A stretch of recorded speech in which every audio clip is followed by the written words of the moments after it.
சரி, திமுகவோட நம்மளால் முடியாது. அவர் திருமாவளவன் ஒரு வாய்ப்பு வந்திருக்கிறது, சரி பண்ணிக்கலாமா சொல்லுங்கள், அது என்னான்னு சொல்லுங்கள். முடியாது, ஏற்றுக்கொள்ள முடியாது. அது எப்படி விடுதலை சிறுத்தைகள் கட்சின்னு ஆட்சின்னு தான் வரும்? முடியாது. நான் இருந்தால் நான் முதலமைச்சர், இல்லை என்றால் நம்ம எதிர்கட்சியாக செயல்படுவோம்.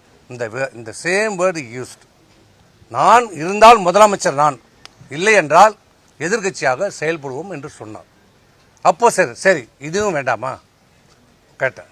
அண்ணா திமுக தொடங்கப்பட்டதனுடைய நோக்கம் என்ன? திமுக அழிக்கப்பட வேண்டும், ஒழிக்கப்பட வேண்டும், தீய சக்தி. அதனால் இந்த 20 டிவிகே தமிழக வெற்றி கழகத்தினுடைய நோக்கம் என்ன? திமுக ஒரு தீய சக்தி. நம்ம 2 பேருடைய நோக்கமும், அண்ணா திமுகவும் தமிழக வெற்றி கழகம் நோக்கமும் திமுக அழிக்கப்பட வேண்டும்.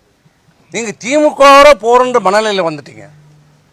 அப்போ அதை நீங்கள் பரிசீலனை செய்யும் போது ஏன் நம்ம அனைத்து இந்திய அண்ணா திராவிட முன்னேற்ற கழகம் மாண்புமிகு முதலமைச்சர் திரு விஜய் தலைமையிலான அந்த ஆட்சிக்கு ஆதரவு கொடுக்கக்கூடாது என்று கேட்டோம்.